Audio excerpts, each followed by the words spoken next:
अमृत महोत्सव, दरअसल ये जो अमृत महोत्सव है ये तो 75 साल से ही मनता आ रहा है, लेकिन बीजेपी एक देश को गुमराह करने का काम कर रही है कि अमृत महोत्सव है।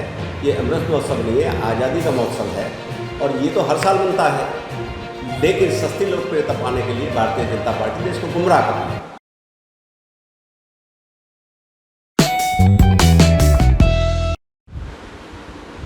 नमस्कार, इस वक्त हम मौजूद हैं पृथला विधानसभा में वार्ड नंबर 1 जिला परिषद।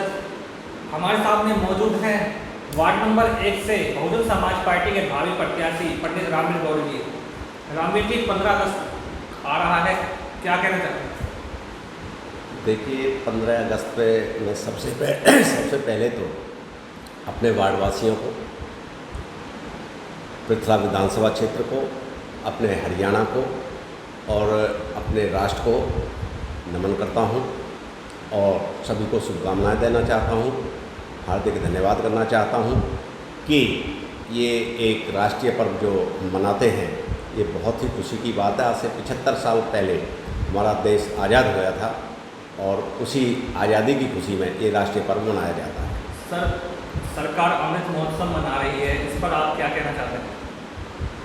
अमृत महोत्सव, दरअसल ये जो अमृत महोत्सव है ये तो 75 साल से ही मनता आ रहा है, लेकिन बीजेपी एक देश को गुमराह करने का काम कर रही है कि अमृत महोत्सव है।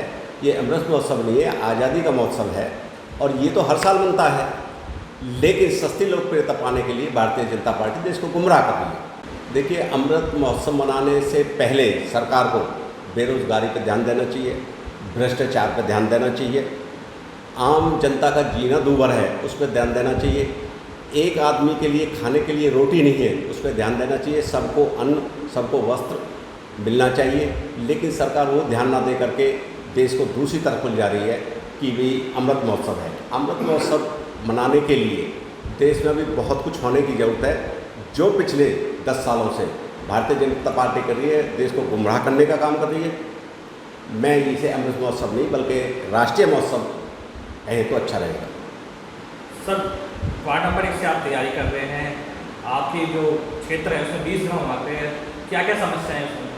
देखिए, हम काम बगौला से लेते हैं। जैसे बगौला गांव है, वहाँ पर मेन समस्या है लक्ष्मी नारायण मंदिर के पास जो जोहड़ है ओवरफ्लो हो जाती है और लोगों के घरों तक पानी लग जाता है बरसात में, तो उस पर ध्यान दिया जाएगा, उसके पानी निकासी का साधन उस जोड़ से किया जाएगा।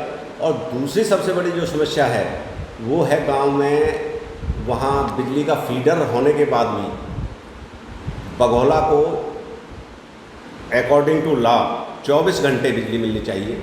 जिस गांव का फीडर होता है, पंचायत ने ज़मीन दी है, लेकिन वहाँ पर बिजली 10-12 घंटे से ज़्यादा नहीं आती।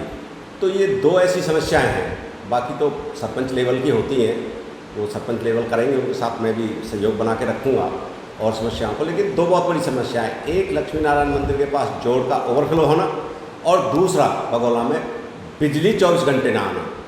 इन बातों को प्राथमिकता से हम निपटाएंगे। देवली में नालियों की समस्या है, मेन रोड में पानी खड़ा रहता है। यदि इसकी नाली और निकासी, पानी की निकासी ठीक से हो जाए, जोड़ में डाल दी जाए, रेलवे लाइन के साथ डाल दी जाए, नालियाँ बना करके इस तरह की नाली हों जो पानी निकल सके।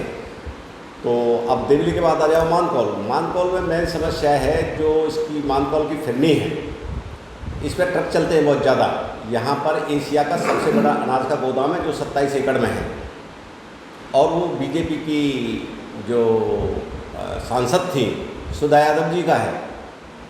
तो मैं बना तो मेरी सबसे पहली प्राथमिकता ये होगी कि इस सड़क को सीमेंटेड बना जाए और इन ट्रकों पर जो अनाज लेके आएंगे उन पर इस तरह का टोल लगाया जाए कि ताकि सड़क खराब हो तो उसकी मरम्मत की जा सके।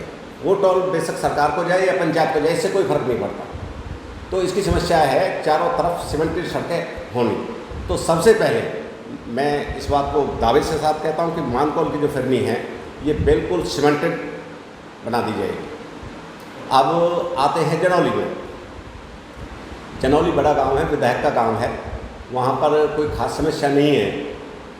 यदि समस्या हैं तो ऐसी है कि जो अदालत में केस विचाराधीन है, जैसे उनके मानकौल से जब हम बगौला जाते हैं, आजकल पुल बंद है, तो जनौली के जो राइट साइड से सड़क जाती है वो रुकी हुई है, वरना तो जनौली में कोई ख़ास समस्या मुझे नहीं लगती।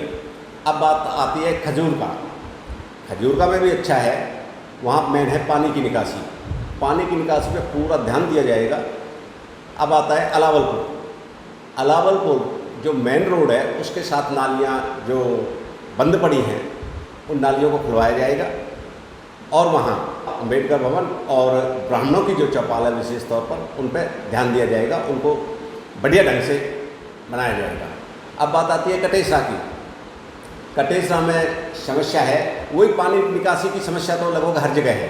पानी की निकासी की समस्या यदि गाँव से ख़त्म हो जाए तो बरसात में मैं समझता हूँ कि गाँव की आधी समस्या अपने आप खत्म हो जाएंगी। इस पानी की निकासी ना होने से लोगों के झगड़े फसाद वगैरह होते हैं वो रुक जाएंगे। एक बार फिर मैं आज़ादी के राष्ट्रीय महोत्सव पर सारे पृथला विधानसभा को, विशेष तौर पर अपने वार्ड को, अपनी तरफ से, अपनी पार्टी की तरफ से और हमारे जो पार्टी के विधायक लड़े हैं सुरेंद्र वशिष्ठ जी की तरफ से मैं एक बार सभी भाइयों को उस पर हार्दिक शुभकामनाएं देता हूं और भगवान से प्रार्थना करता हूं कि हमारा राष्ट्र आगे फले फूले और इस बीजेपी की सरकार से निजात दिलाए।